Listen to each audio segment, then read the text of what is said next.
네, 반갑습니다. 오늘은 여러분들과 함께 시편 84편의 책으로 내 집의 담을 넘어 하나님의 집으로 라는 제목을 놓고 함께 말씀 상고하고자 합니다. 9월의 첫날이지요. 더위가 한풀 꺾였고 이제 제법 선선한 계절이 우리 앞에 찾아왔습니다. 서정적인 계절, 이 가을을 앞두고 오늘은 특별히 시한편을 읽으면서 오늘 말씀으로 들어가 보려고 합니다. 도종환 시인의 담쟁이라는 시인데요. 제가 한번 읽어드리겠습니다. 저것은 벽, 어쩔 수 없는 벽이라고 우리가 느낄 때 그때 담쟁이는 말없이 그 벽을 오른다. 물 한 방울 없고 씨앗 한 톨 살아남을 수 없는 저것은 절망의 벽이라고 말할 때 담쟁이는 서두르지 않고 앞으로 나아간다. 한 뼘이라도 꼭 여럿이 함께 손을 잡고 올라간다. 푸르게 절망을 다 덮을 때까지 바로 그 절망을 잡고 놓지 않는다. 저것은 넘을 수 없는 벽이라고 고개를 떨구고 있을 때 담쟁이 잎 하나는 담쟁이 잎 수천 개를 이끌고 결국 그 벽을 넘는다. 네, 시인은 이 글귀를 통해서 어떤 메시지를 전하고 싶었을까요?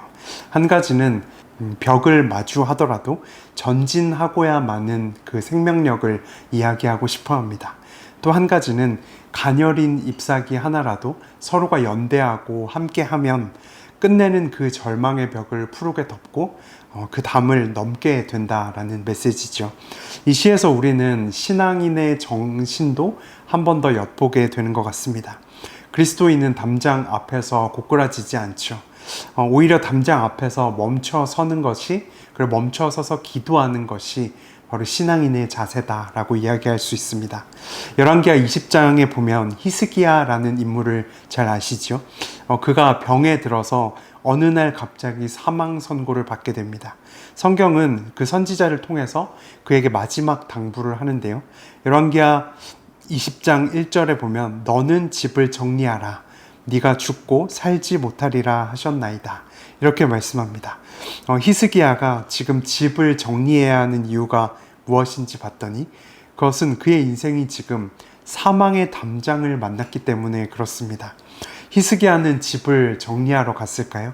그렇지 않았습니다. 히스기야는 낯을 벽으로 향하고 여호와께 기도했습니다. 오히려 죽음의 벽 앞에서 얼굴을 하나님과 마주하는 면벽 기도의 장소로 들어간 것이죠. 그리고 히스기야는 그 덕분에 15년의 삶과 사명을 다시 한 번 더 받게 됩니다. 하지만 그럼에도 불구하고 히스기야는 15년이 있으면 또 죽을 수밖에 없는 존재인 것이죠. 하나님이 허락하신 시간만큼만 사는 것, 그것이 바로 우리들의 인생이고 피할 수 없는 하나님의 섭리입니다. 인생이 참 더덥죠. 호흡이 있고 없고 병 하나에 목숨이 있고 없고 하나에 그 기로에 서서 집을 정리해야 말지 그것을 고민해야 하는 것이 우리들의 인생이기 때문에 그렇습니다. 마치 세입자가 그달에 월세가 없어서 전전긍긍하는 것처럼 언제든 나가라고 하면 나가야 하는 것이 저희들의 위태로운 인생인 것이지요. 이 세입자 인생에게 그렇다면 필요한 것은 무엇일까요? 당장의 독촉을 면할 조금의 월세가 필요한 것일까요? 아니면 그 주인을 설득할 말주변과 착한 행실, 그런 것들이 필요한 것일까요? 그렇지 않습니다. 우리들에게 진짜 필요한 것은 아무도 나가라고 하지 않는 그곳, 영원한 아버지의 집이 필요한 것입니다. 하나님은 세입자 인생을 아들 삼아서 바꾸셨습니다. 핏값 주고 우리들의 신분을 바꾸시고 이제는 당신의 집으로 돌아오라고 초청하시죠. 우리가 아무리 탕자같이 헤맬지라도 언제나 묵묵히 기다려주시는 그분이, 그 아버지가 바로 하나님의 집에서 기다리고 있습니다. 요한복음 14장 2절로 3절인데요. 제가 한번 읽겠습니다. 내 아버지 집에 거할 곳이 많도다. 그렇지 않으면 너희에게 일렀으리라. 내가 너희를 위하여 거처를 예비하러 가노니 가서 너희를 위하여 거처를 예비하면 내가 다시 와서 너희를 내게로 영접하여 나 있는 곳에 너희도 있게 하리라. 아멘. 이 말씀으로 여러분을 축복하고 싶습니다. 날마다 찾아오는 그 인생의 벽 앞에서 당장은 무너지지 마십시오. 그 벽을 일단 거뜬히 넘어가시기를 축복합니다. 왜냐하면 우리는 그 벽을 넘음과 함께 도달해야 할 본향이 있기 때문에 그렇습니다. 내 집의 담장을 넘어서 하나님의 집으로 함께 그렇게 한 뼘 한 뼘 나아갈 수 있는 우리가 될 수 있기를 이 말씀 빌려 주님의 이름으로 소원합니다. 그러면 이제 우리는 본격적으로 이 시편 본문 말씀 앞에 서면서 이제 본론으로 들어가야겠죠.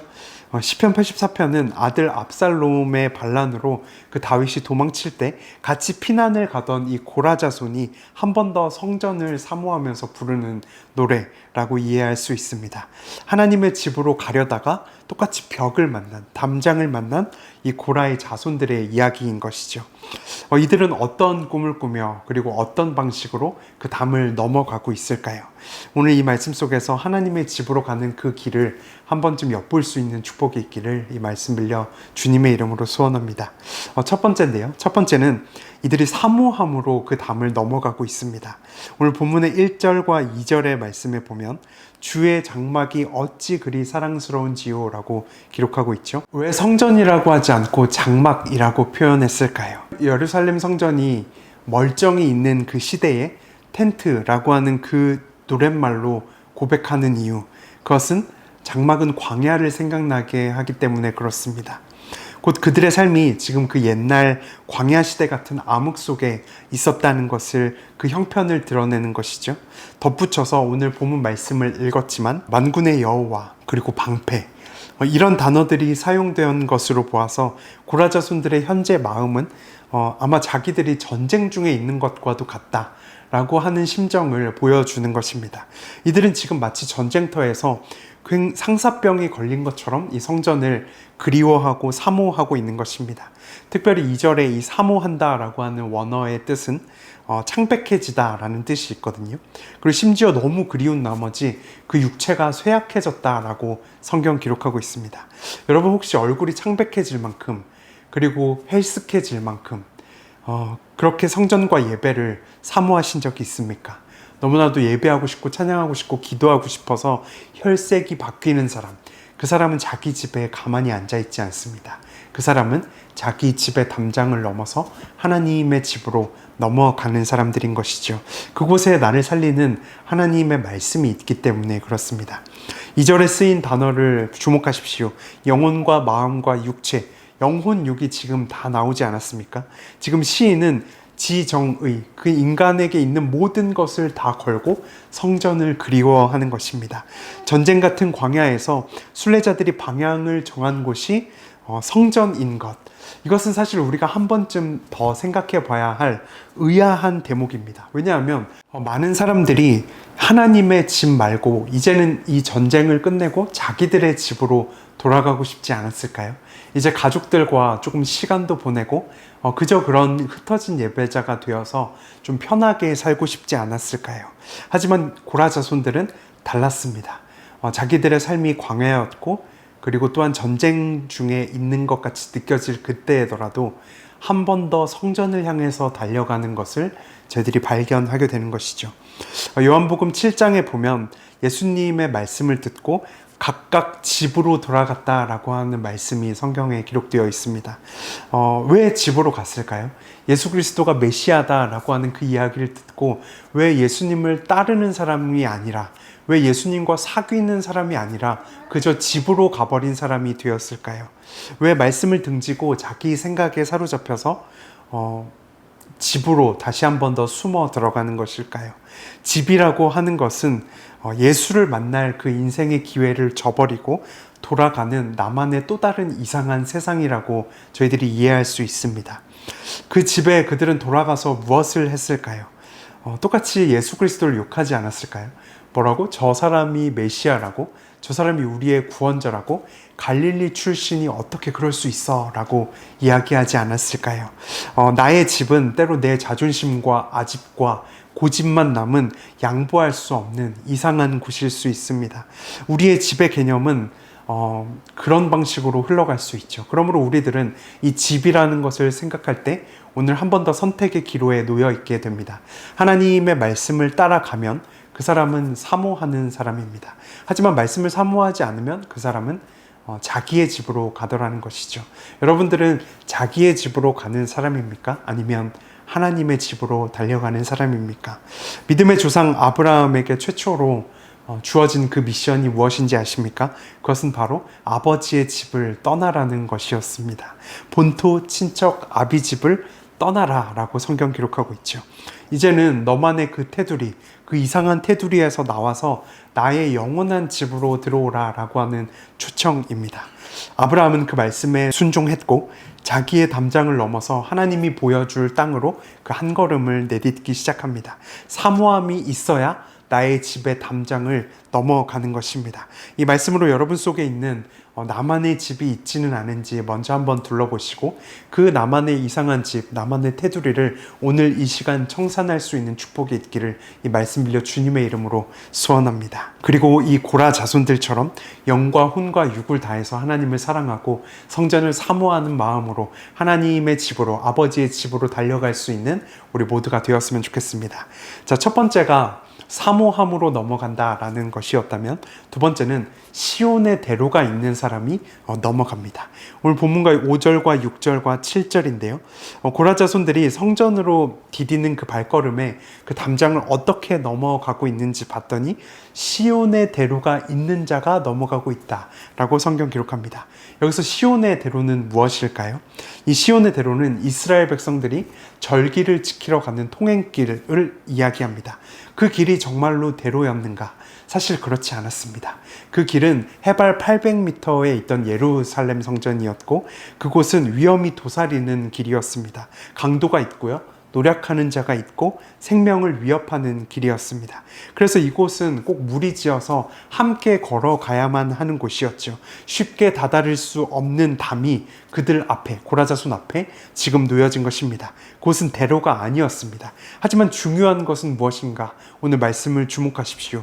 그 시온의 대로가 어디 있는지 봤더니 그들의 마음에 있었다라고 성경은 기록하고 있습니다.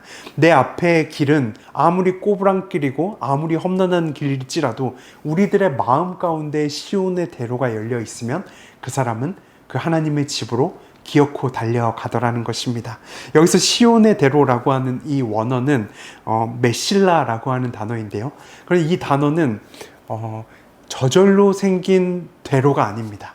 이것은 사람이 한 뼘 한 뼘 만들어 쌓아 올려야 하는 인공도로, 고가도로를 이야기하는 것이죠. 우리가 마음의 시온의 대로를 직접 하루하루 지어 나가야 한다는 것입니다. 넓고도 방해가 없는, 그 신호등도 없는 그 깨끗한 도로를 우리들이 어떻게 만들어낼 수 있을까요? 저희들로선 할 수 없죠. 그 말씀에 대한 그 해결 비책은 바로 주께 힘을 얻고 가는 것. 본문에 정확히 나와 있습니다. 그 힘으로, 그 하나님의 도우심으로 인생의 고비고비마다 한 뼘 한 뼘, 아까 그 시 속의 담쟁이처럼 그렇게 넘어가야 하는 것입니다. 성경에 보면 시편 94편 17절은 이렇게 기록합니다. 여호와께서 내게 도움이 되지 아니하셨다면 내 영혼이 벌써 침묵 속에 잠겼으리로다. 아멘. 우리는 하나님의 도우심 없이는 이 담을 넘어갈 수 없습니다. 도움이 되지 아니하셨다면 그 사람은 벌써 잠식하는 사람이 되는 거겠죠.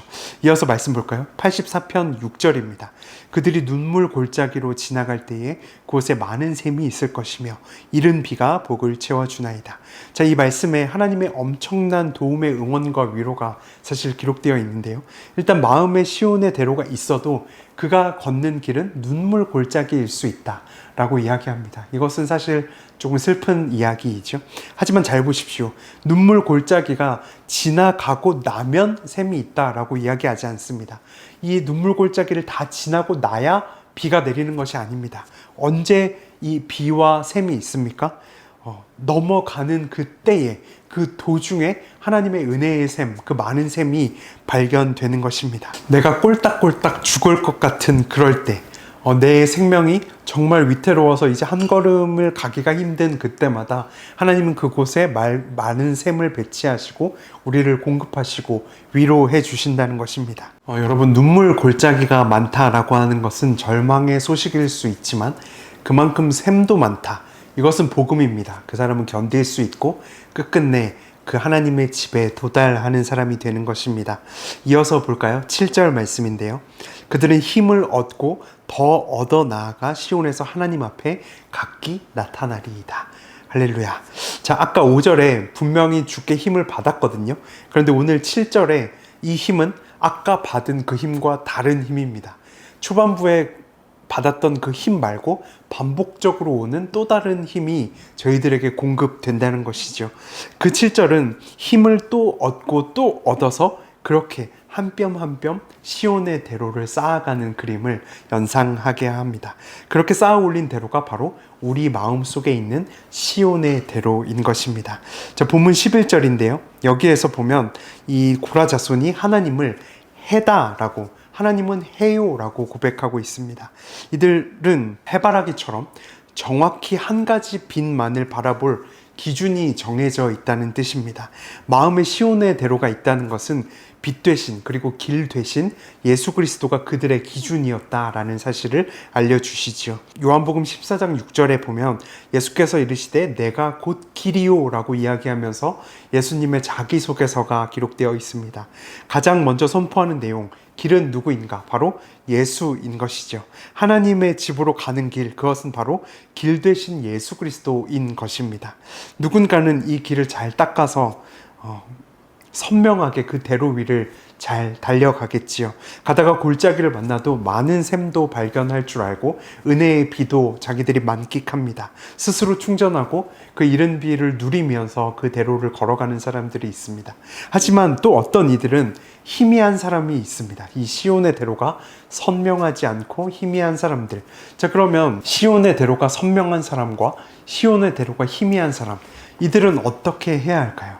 서로 함께 올라가야 하는 것이죠. 서로 중보하며 서로 이끌어주고 서로 북돋아주고 그렇게 다독여주며 응원하며 가야 하는 길이 바로 시온의 대로, 그것을 통해서 가는 눈물 골짜기인 것입니다. 그래서 누군가는 은혜를 계속 받고 누군가는 가뭄만 계속되지 않도록 서로가 서로의 사정과 형편을 공유하며 기도하며 그렇게 가야 하는 길이 바로 하나님의 집으로 가는 길인 것입니다. 오늘 고라 자손들은 혼자 올라가고 있지 않습니다. 함께 노래를 부르면서 이 시편 84편을 부르면서 그들이 올라가고 있죠. 아까 전에 읽었던 그 시처럼 담쟁이는 한 뼘을 올라가도 꼭 여럿이 손잡고 올라가는 것입니다. 담쟁이 잎 하나는 담쟁이 잎 수천 개를 이끌고 그 담을 결국 넘어가는 것입니다. 여러분들 옆 사람과 이렇게 한번 인사하십시오. 손잡고 함께 갑시다. 이렇게 인사하십시오. 우리 메시지처치 성도님들이 한 명 한 명 하나님 안에서 서로 함께 연대하고 함께 동행하며 이어져서 함께 지어져 갈 수 있는 축복이 있기를, 그래서 하나님의 집에 도달하고야만 하는 축복이 여러분들의 삶 가운데 있기를 이 말씀 빌려 주님의 이름으로 축원합니다. 자, 마지막 세 번째인데요. 어떤 사람들이 이 담을 넘어갈 수 있는가? 바로 은혜를 아는 자들이 넘어갈 수 있습니다. 오늘 이 고라 자손의 시를 사실 이해하기 위해서는 하는 수 없이 고라의 이야기를 조금 할 수밖에 없겠습니다. 고라는 레위 지파 고핫 가문의 출신이었고 모세와 사촌지간이었습니다. 고라는 성전 안에서 멋진 역할을 담당하진 않았던 것 같습니다. 그래서 고라는 어느 날 그 아론과 모세의 지휘력과 그 리더십, 그런 것들을 굉장히 시기하고 부러워하는 장면이 성경에 기록되어 있습니다. 그래서 끝내는 족장 250명을 동원해서 모세와 아론에게 반역하다가 하나님께 죽임을 당하게 되죠. 성경 말씀 보면 민수기서 16장 3절은 그들이 모여서 모세와 아론을 거슬렀다라고 기록하고 있고, 너희가 어찌하여 여호와의 총회 위에 스스로 높이느냐라고 묻습니다.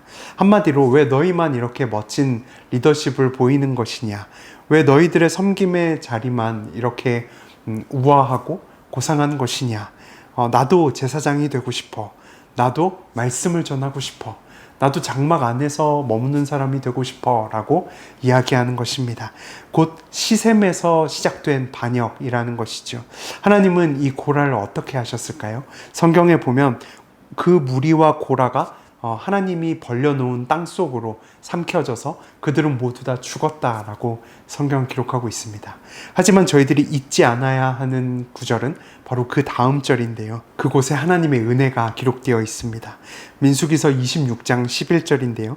고라의 아들들은 죽지 아니하였더라 라고 하는 말씀입니다. 이들 가운데 살아남은 자가 있었다는 것입니다. 자기들이 잘해서 살아남은 것이 아니고요. 살려주셔서 살게 된 것입니다.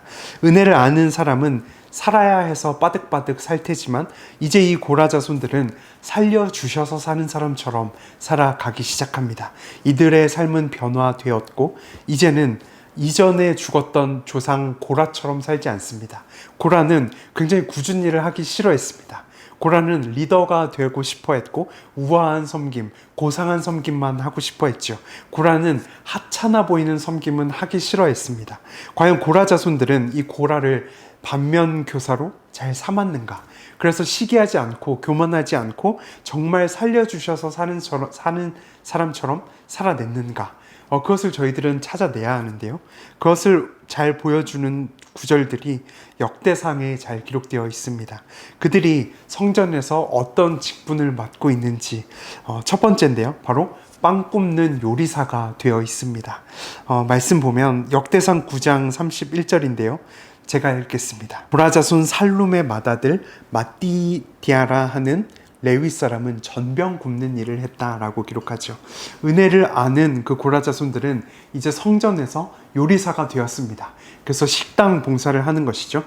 내가 죽을 뻔했는데 이게 어디야? 라고 하는 그 감사한 마음을 가지고 그 은혜를 알고 성전에 머무는 사람이 된 것이죠. 하나님의 집에 이런 사람들은 머물게 되는 것입니다. 두 번째는 음악가가 되었습니다. 역대상 15장 19절에 보면 노래하는 자 헤만이라는 표현이 있죠. 구약에서 가장 유명한 음악가는 헤만과 아랍과 에단인데요. 그 중에 중심 인물은 바로 오늘 본문의 헤만의 분량이 가장 깁니다. 성경은 이스라엘에서 가장 훌륭한 음악가 집안을 소개하면서 그 가계의 수치스러운 인물일 수 있는 고라의 가문을 숨기지 않고 의도적으로 지금 드러내고 소개하는 것이죠. 이 헤만도 역시 고라의 자손이었습니다. 곧 은혜를 알고 그들의 삶이 변화되었다는 것을 나타내는 것이죠. 이제는 다른 사람이 되어서, 이제는 살려주셔서 사는 사람이 되어서 성전에서 노래하는 사람이 되었다라는 결론입니다. 마지막 세 번째인데요. 이들은 문지기로 섬기고 있습니다. 역대상 9장 17절에 보면 문지기는 살룸과 악굽과 달몬과 아히만과 그의 형제들이니 살룸은 그 우두머리니라 라고 기록합니다. 멋진 섬김이 아니라 성전에서 출입을 통제하고 곳간을 지키던 마치 경비원 같은 존재들입니다. 그 중에서도 우두머리 살룸, 그 살룸은 고라의 자손이었습니다. 살룸의 맏아들이 누구였을까요? 아까 얘기했던 빵 굽는 요리사였습니다. 그러므로 아빠는 경비를 보고 아들은 빵을 굽고 지금 대대로 은혜를 아는 사람들처럼 그렇게 고라를 시기하지 않고 다르게 살기로 결심한 이들의 모습을 저희들은 엿보게 되는 것입니다. 나도 고라처럼 죽을 죄인이었는데 살려주셔서 사는 사람으로 살아가더라는 것입니다. 이들이 과연 억지로 빵을 구웠는가? 억지로 찬양하고 억지로 보초를 서고 경비원이 됐을까? 그렇지 않죠. 이들은 다 기쁨으로 감당했습니다. 그것을 보여주는 본문이 오늘 본문 말씀의 10절이죠. 주의 궁정에서 한 날이 다른 곳에서의 첫날보다 나은즉 악인의 장막에서 사는 것보다 내 하나님의 성전 문지기로 있는 것이 좋다라고 기록하는 것입니다. 문지기로 사는 것이 좋다. 빵을 구워도 좋다. 찬양만 해도 좋다. 자, 이런 사람들은 자기 집에 붙어 있을까요? 자기 집에 있지 않습니다. 자기 집의 담장을 넘어서 하나님의 집으로 달려가는 사람이 되고야 마는 것입니다. 마지막으로 한번 말씀 볼 텐데요. 시편 84편 1절은 이렇게 기록합니다. 만군의 여호와여 주의 장막이 어찌 그리 사랑스러운지요. 주의 장막이 사랑스러워 보이는 이유가 무엇일까요? 장막 안에 있는 사람들은 모릅니다. 장막 밖에서 비가 오나 눈이 오나 이 은혜에 차올라서 문지기로 있었던 사람만 그 장막을 사랑하게 되는 것입니다. 우리 메세지 처치 성도님들이 언제나 이 고라처럼, 이 고라 자손들처럼 우리들은 죽어 마땅한 죄인이었는데 살려주셨으니 이제는 살아야 해서 사는 것이 아니라 살려주셔서 사는 사람으로 이 모든 섬김을 감당해내며 하나님의 집으로 달려갈 수 있는 축복이 우리들 가운데 있기를 주님의 이름으로 소원합니다. 그러므로 말미암아 아버지의 집에 저희들은 머물 수 있게 되는 것입니다. 그것은 아무도 나가라고 하지 않습니다. 세입자 인생을 청산하고 영원한 하나님 아버지의 집에 저희들이 머물 수 있게 되는 것입니다. 오늘 말씀을 요약할까요? 우리들이 살다가 보면 인생의 갖가지 벽 앞에 저희들이 멈춰 서게 됩니다. 하지만 신앙인은 그 벽을 넘어서 하나님의 집으로 달려가야 합니다. 어떻게 넘어갈 수 있는가? 첫 번째는 사모함으로 넘어갈 수 있습니다. 두 번째는 시온의 대로가 있어야 넘어갈 수 있고요. 세 번째는 은혜를 아는 자로 살아갈 때에 그 담장을 넘어갈 수 있습니다. 훗날 우리 모두가 그 담장을 넘어서 하나님의 집에서 만나고 서로가 서로의 성전을 바라보며 그 성전이 어찌 그리 아름다운지요 라고 고백하며 서로를 껴안아주고 인사할 수 있는 축복이 있기를 주님의 이름으로 소원합니다. 할렐루야.